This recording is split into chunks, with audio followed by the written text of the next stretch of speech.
Hello viewers, যারা class 7 এ পড়ছো, আজকে তাদেরকে আমি সেকেন্ড ইন্টারেস্ট পরীক্ষার জন্য নিয়ে চলে এসেছি ভূগোল সাজেশন ক্লাস 7 এর। হ্যাঁ, তোমরা ঠিকই শুনেছো, আজকে তোমাদের বলে দেবো ভূগোলের কোন কোন অধ্যায়গুলো ভালো করে পড়ে গেলে বা কোন কোন অধ্যায়ের কি কি প্রশ্ন ভালো করে দেখে গেলে অনায়াসই তোমরা সেকেন্ড ইউনিট টেস্ট পরীক্ষাতে 50-এ 50 পাবে। তো চলো শুরু করছি তোমাদের সিলেবাস। আগে দেখে নাও কি কি রয়েছে। রয়েছে তোমাদের ভূমিরূপ, রয়েছে নদী, শিলা ও মাটি, আফ্রিকা মহাদেশ। এই 4টে অধ্যায় থেকে তোমাদের পরীক্ষাতে কিন্তু প্রশ্ন থাকবে। যদি তোমাদের এক্সট্রা কোনো চ্যাপ্টার থেকে থাকে অবশ্যই আমার সেটা কমেন্টে জানিয়ে রাখবে, ঠিক আছে? সেটা আলাদা করে আমি তোমাদের দিয়ে দেবো, বাট এখন তোমাদের আমি এই 4টে অধ্যায় থেকে দিচ্ছি, ঠিক আছে? ভালো করে দেখে নাও। পরীক্ষাতে তো প্রশ্ন সমস্ত কিন্তু টেক্সট বুক থেকেই দেয়। আমরা টেক্সট বুকটা গুরুত্ব না দিয়ে মানে বই পড়তে শুরু করে দিই। সেই জন্য কিন্তু আমাদের কাছে প্রশ্নগুলো অজানার মধ্যে থেকে যায় যে কোনগুলো হতে পারে বা কোনগুলো আসতে পারে। যদি টেক্সট বুকটা ভালো করে ফলো করা যায় সেইগুলোই কিন্তু পরীক্ষাতে কমন পাওয়া যাবে, ঠিক আছে? তো তোমাদের প্রথম চ্যাপ্টার হচ্ছে ভূমিরূপ। প্রত্যেকেই টেক্সট বুকটা খুলতে পারো, আমার ভিডিও চলাকালীন দেখে নাও কি কি করবে এখান থেকে, সেগুলো দাগিয়ে রাখো বা স্টার দিয়ে রাখো। প্রথমে রয়েছে ভূমিরূপ বলতে কি বোঝো। দেখতে পাচ্ছ দাগানো রয়েছে, এটা ইম্পর্টেন্ট কিন্তু করবে, ঠিক আছে? আমি এগুলোর পড়ছি না, শুধু প্রশ্ন তোমাদের যেহেতু বলবো বলেই আমি তোমাদের দেখাচ্ছি। এরপরের প্রশ্ন হবে ভূমিরূপ কত প্রকার ও কি কি। 3 প্রকার তোমরা জানো, পর্বত, সমভূমি এবং মালভূমি। ওকে, দেখে নিলে এই জায়গাগুলো ভালো করে পেন দিয়ে মার্ক করে রাখো। এগুলো দেখে যাবে 50-এ 50 পেতে তোমরা প্রত্যেকেই বাধ্য। পৃথিবীর সব জায়গা সমান নয় কেন, বা ভূপৃষ্ঠের সব জায়গা সমান নয় কেন, এটা তোমাদের অ্যান্সার ব্র্যাকেট দেওয়া রয়েছে, করবে। ঠিক তার নিচে চলে এসো, দেখো রয়েছে উৎপত্তি অনুযায়ী পর্বত কত রকমের হয়। পর্বত 3 রকমের হয়। তো পর্বত বলতে কি বোঝো, পর্বতের শ্রেণীবিভাগ করো বা পর্বতের বৈশিষ্ট্যগুলো কি কি লেখো। এইটার জন্য তোমাদের কিন্তু এই প্রশ্নটা ইম্পর্টেন্ট রয়েছে বড় প্রশ্নের জন্য। আবারও বলছি, এই একটা বড় প্রশ্ন কিন্তু ছোট ছোট শর্ট কোয়েশ্চেন তৈরি হবে। যেমন হিমালয়, ইউরোপের আল্পস, উত্তর আমেরিকার রকি, দক্ষিণ আমেরিকার আন্দিজ পর্বতমালা, এগুলো সব কিন্তু ভঙ্গিল পর্বত, ঠিক আছে? তাহলে ভঙ্গিল পর্বত কিন্তু কিন্তু পর্বতের মধ্যে পড়ছে। পর্বত বলতে কি বোঝো, ডান দিকে দেওয়া রয়েছে, এটা ইম্পর্টেন্ট কিন্তু ভালো করে দেখবে। তারপর দেখা রয়েছে উপত্যকা বলতে কি বোঝো, পর্বত শৃঙ্গ বলতে কি বোঝো, পরপর পরপর সমস্ত কিছু এখানে দেওয়া রয়েছে, এটা ভালো করে কিন্তু দেখবে। পর্বত গ্রন্থি বলতে কি বোঝো, 2 নম্বরের জন্য ইম্পর্টেন্ট, ঠিক আছে? তাহলে এটা হচ্ছে পর্বতের বৈশিষ্ট্য। এর মধ্যে কি কি পর্বত রয়েছে, ভঙ্গিল পর্বত, স্তূপ পর্বত এবং আগ্নেয় পর্বত। তার সঙ্গে উদাহরণগুলো ভালো করে দেখবে। শর্ট কোয়েশ্চেন 1 নম্বরের জন্য কিন্তু এগুলো আসবে, এবং বড় প্রশ্নের জন্য ইম্পর্টেন্ট পর্বতের শ্রেণী বিভাগ করো, ঠিক আছে? 5 নম্বরের জন্য কিন্তু আসতে পারে, তাই এটা ভালো করে পড়ে রাখবে। এরপরে আসছে মালভূমি। মালভূমি বলতে কি বোঝো এবং মালভূমির যে বৈশিষ্ট্যগুলো সেটা ভালো করে দেখে নাও। তার মধ্যে যেটা রয়েছে তিব্বত মালভূমি, এটা কিন্তু পৃথিবীর বৃহত্তম মালভূমি, এটাও কিন্তু শর্ট কোয়েশ্চেন ইম্পর্টেন্ট। একটা বড় প্রশ্ন পড়লে তার মধ্যে অসংখ্য ছোট ছোট শর্ট কোয়েশ্চেন থাকে, ঠিক আছে?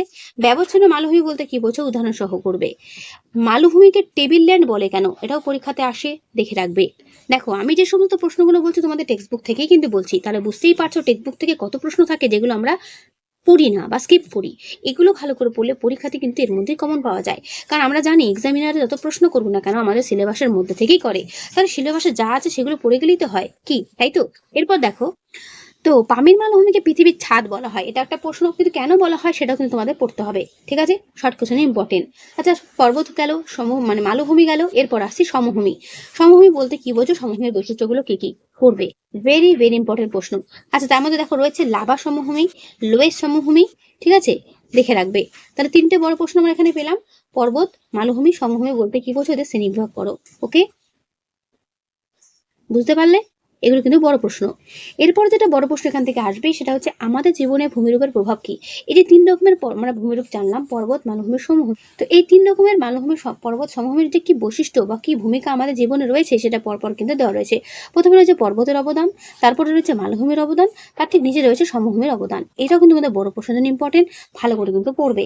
5 নম্বরের জন্য কিন্তু এই 4টে প্রশ্ন তোমাদের এই অধ্যায় থেকে রইলো, ভালো করে করবে। আবারও বলছি 4টে প্রশ্ন কি, পর্বত, মালভূমি, সমভূমি বলতে কি বোঝো, এদের শ্রেণীবিভাগ করো, এবং আমাদের জীবনে বিভিন্ন রকমের ভূমিরূপের যে আমাদের প্রভাব সেটা কি সেটা আলোচনা করো। এটা তোমাদের কিন্তু করতে হবে।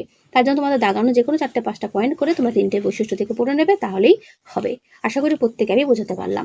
আমি যে কথাগুলো বললাম সেগুলো ভালো করে শুনে রাখবে, এবং এই ধরনের প্রশ্নগুলো যেগুলো আমি বলছি সেগুলো করে রাখবে। পরীক্ষাতে দেখবে এর মধ্যেই কমন পাবে, এবং পরীক্ষা দিয়ে এসে তোমরা ফার্স্ট কমেন্ট জানো আমি পাই যে ম্যাম পরীক্ষা ভালো হয়েছে, ঠিক আছে? তার জন্য কিন্তু আমি অপেক্ষায় থাকবো।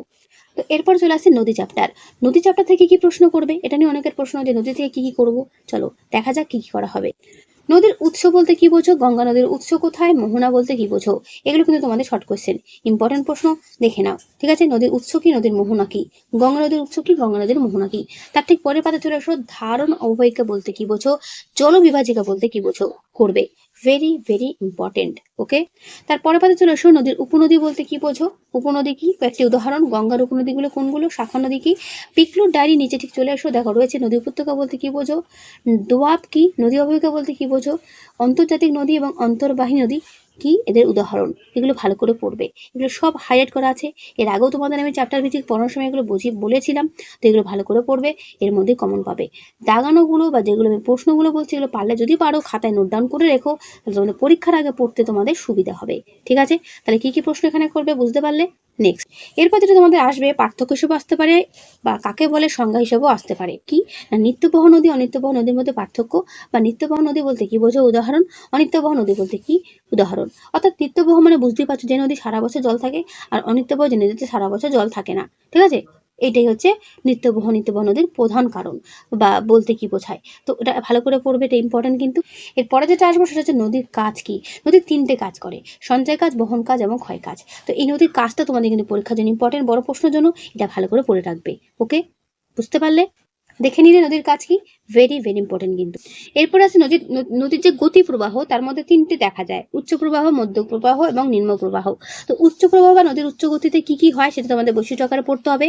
যেমন এখানে গিরিখাত তৈরি হয়, ঠিক আছে, গিরিখাতকে বলা হয় ক্যানিয়ন। তো মার্কিন যুক্তরাষ্ট্রের কলোরাডো নদীর গ্র্যান্ড ক্যানিয়ন। ঠিক আছে, এটা মনে রাখবে। গিরিখাত তৈরি হয়, আর কি জলপ্রপাত তৈরি হয়। তো নদীর উচ্চ গতিতে কি কি তৈরি হয় এটাও কিন্তু ইম্পর্টেন্ট। উচ্চ গতির ফলে সৃষ্ট ভূমিরূপ বলতে কি বোঝো। তো তারপর আছে মধ্যপ্রবাহ বা মধ্যগতি। মধ্যগতিতে কি হয়, মিয়েন্ডার তৈরি হয় বা আঁকা বাঁকা গতিপথ যাকে বলা হয়। তো মিয়েন্ডার তৈরি হয়, অশ্বক্ষাকৃতি হ্রদ তৈরি হয়। এগুলো তোমাদের টিকার জন্য ইম্পর্টেন্ট, এটা কিন্তু করতে হবে। অশ্বক্ষাকৃতি হ্রদ বলতে কি বোঝো, ঠিক আছে, দেখে নিলে। এটা ইম্পর্টেন্ট, মুখস্থ করবে, বড় প্রশ্নের জন্য ইম্পর্টেন্ট কিন্তু।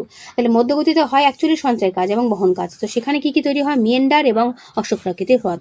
ওকে, আর উচ্চ প্রবাহে কি দেখতে পেলাম, উচ্চ জলপ্রপাত এবং ক্যানিয়ন বা গিরিখাত উচ্চ প্রবাহে সৃষ্টি হয়। আর নদীর নিম্ন প্রবাহে হয় শুধু সঞ্চয় কাজ। ঠিক আছে, এখানে শুধু মূল কাজ মানে মূল যেটা সেটা হচ্ছে সঞ্চয় কাজ করা। তো খাড়ি বা মোহনা বলতে কি বোঝো এটা দেখে নেবে। তারটি নিচে চলে এসো, যেমন এখানে প্লাবন ভূমি সৃষ্টি হয়, বদ্বীপ বা ডেল্টা সৃষ্টি হয় কোথায় না, নিম্ন প্রবাহে। এই উচ্চগতি, মধ্যগতি এবং নিম্নগতিতে কি কি ভূমিরূপ বা কি কি সৃষ্টি হয় এটা ভালো করে একবার দেখে রাখবে বড় প্রশ্নের জন্য। ঠিক আছে, পৃথিবীর বৃহত্তম নদী আমাজনে কোনো বদ্বীপ নেই কেন, এর কারণ তোমাদের কিন্তু এটা মুখস্থ করতে হবে। কেন আমাজনে কোনো বদ্বীপ নেই, আমরা জানি আমাজন হচ্ছে পৃথিবীর বৃহত্তম নদী, তবুও কেন বদ্বীপ সৃষ্টি হয়নি, এটা কিন্তু ইম্পর্টেন্ট প্রশ্ন, লিখবে। তারপরের প্রশ্ন, আমাদের জীবন নদীর প্রভাব কতখানি, এটা তোমাদের পড়ে রাখতে হবে। নদীর আমাদের কতটা গুরুত্ব রয়েছে। দেখো, নদী ছাড়া কিন্তু আমাদের বসতি গড়ে উঠতো না।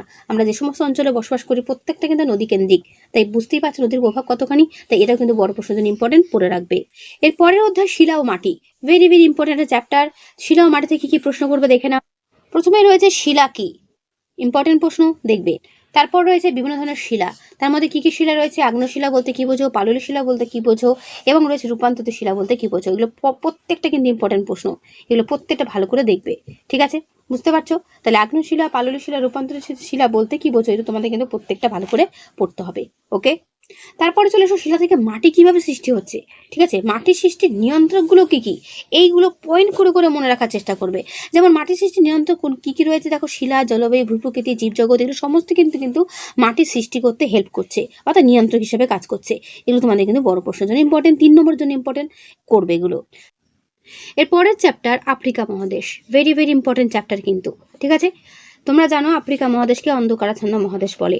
তো আফ্রিকা মহাদেশের ফার্স্ট পেজে যে ছবিগুলো তোমাদের সামনে রয়েছে বা তোমাদের টেক্সট বুকে রয়েছে, এগুলো ভালো করে কিন্তু এক ঝলক দেখে রাখবে যে আফ্রিকা মহাদেশে কি কি জিনিস দেখতে পাওয়া যায়।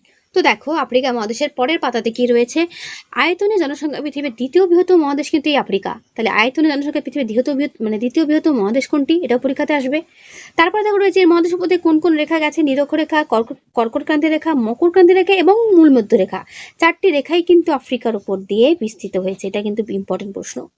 তারপর কি, পূর্ব আফ্রিকাতেই পৃথিবীর প্রথম মানুষের উদ্ভব হয়েছিল। তাহলে দেখো, এই পয়েন্টগুলো প্রত্যেকটি ইম্পর্টেন্ট। তারপর রয়েছে ইউরোপ মহাদেশ ও আফ্রিকা মহাদেশের মাঝে কে রয়েছে, জিব্রাল্টার প্রণালী, এটা ইম্পর্টেন্ট প্রশ্ন। আর প্রণালী বলতে অ্যাকচুয়ালি কি বোঝো সেটাও কিন্তু এখানে দেওয়া রয়েছে। আর এশিয়া মহাদেশ, আফ্রিকা মহাদেশের মাঝখানে কে রয়েছে, সুয়েজ খাল আর লোহিত সাগর, মনে রাখবে।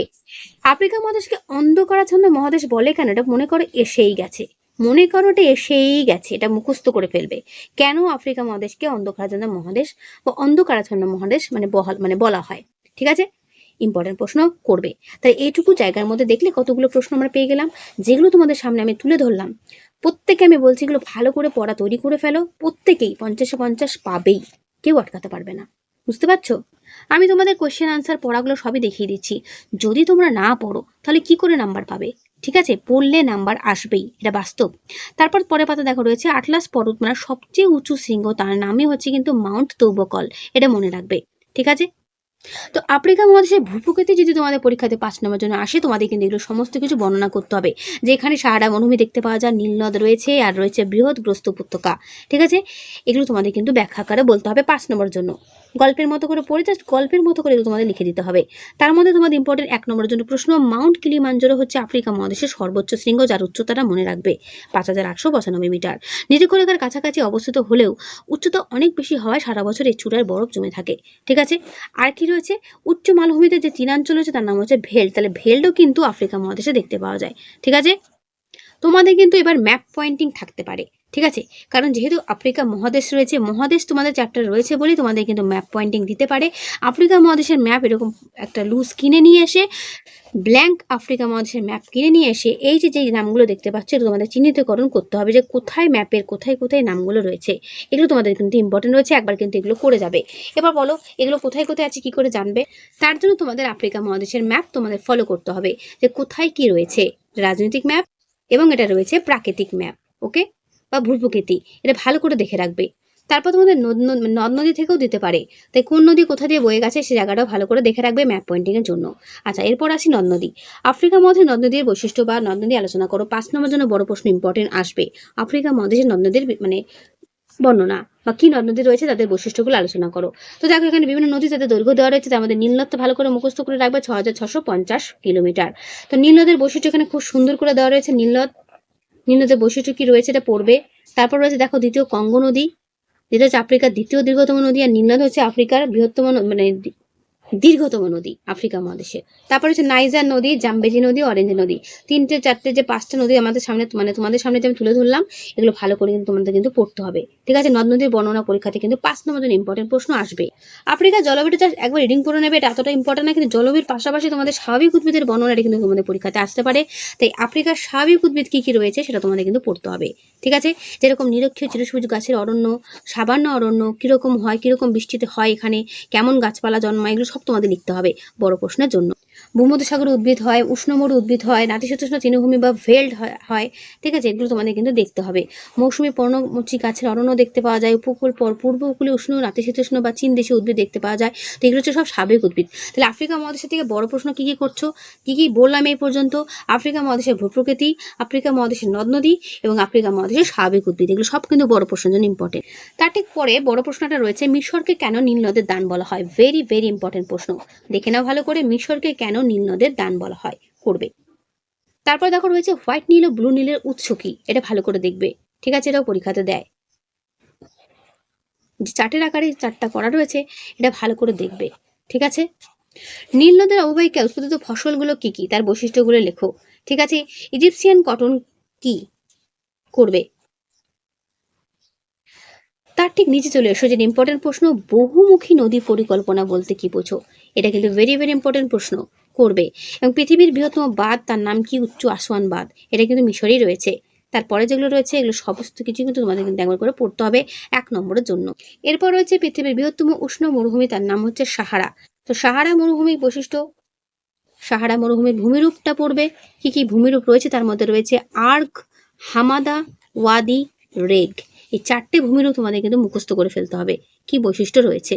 ওকে, তারপর রয়েছে সাহারার জলবায়ু, অর্থাৎ এখানে জলবায়ু কিরকম থাকে সেটা তোমাদের পড়তে হবে। এখানকার মানুষের জীবনযাত্রা কিরকম, এখানে কি কি জলবায়ু রয়েছে, সেই স্থানীয় ভাষা সেগুলোকে কি বলা হয়, খামসিন, হারমাটার। ঠিক আছে, হারমাটান, সাইমুম, এগুলো ভালো করে দেখবে। ঠিক আছে, এবং এখানকার মানুষের জীবনযাত্রা, সাহারার কি কি সম্পদ রয়েছে সেগুলো তোমাদের কিন্তু করতে হবে। ক্যারাভান কি, যে মানে উট, অর্থাৎ উট সাহারার অধিবাসীদের যাতায়াতের প্রধান মাধ্যম। মরুভূমিতে দল বেঁধে যখন উঠছে তখন তাকে বলা হয় ক্যারাভান। ঠিক আছে, এগুলো কিন্তু একবার দেখে রাখবে। সাহারাটা ভালো করে দেখবে, সময়ের সাথে সাথে সাহারা কিন্তু পাল্টাচ্ছে, তাহলে বুঝতেই পারছো বিশ্ব উষ্ণায়ন ও সাহারার সাথে কি সম্পর্ক, অর্থাৎ গ্লোবাল ওয়ার্মিং সাহারার উপর কি ইফেক্ট করছে, বা কিভাবে সাহারা মরুভূমি তার ভারসাম্য বিঘ্নিত হচ্ছে বা হারাচ্ছে, এটা কিভাবে সম্ভব সেটা তোমাদের কিন্তু এটা বড় প্রশ্নের জন্য পড়তে হবে। বোঝা গেল? তাহলে এই হলো আফ্রিকা মহাদেশের কি প্রশ্ন। আশা করি তোমরা প্রত্যেকেই বুঝতে পারলে। টেক্সট বুকে যে জায়গাগুলো আমি দিলাম, আশা করি এক্সট্রা কোনো তোমাদের হেল্পার বই আর পড়তে হবে না। আমি যেগুলো বললাম সেগুলো পড়ে যাও, প্রত্যেকেই 50-এ 50 পাবেই। এর বাইরে কোনো প্রশ্ন দেবে না, আমি গ্যারান্টি দিয়ে বলতে পারি। তাহলে আজকের এই ভিডিও তোমাদের কেমন লাগলো অবশ্যই আমি কমেন্টে জানিও। ভালো লাগলে লাইক করো ও বন্ধুদের কাছে শেয়ার করে দিও। যত পারো বন্ধুদের কাছে শেয়ার করে দিও। ঠিক আছে? আর যদি নতুন হয়ে থাকো অবশ্যই সাবস্ক্রাইব করে রেখো পরবর্তী ভিডিওগুলো পাওয়ার জন্য। তাহলে আজকে এখানেই, দেখা হবে নেক্সট ভিডিওতে। ভালো থেকো সবাই। আর হ্যাঁ, আমি পরপর সমস্ত সাবজেক্টের ভিডিও তোমাদের সাজেশন দিয়ে দেবো, তাই চিন্তার কোনো কারণ নেই। তাহলে আজকে এখানেই, দেখা হবে নেক্সট ভিডিওতে।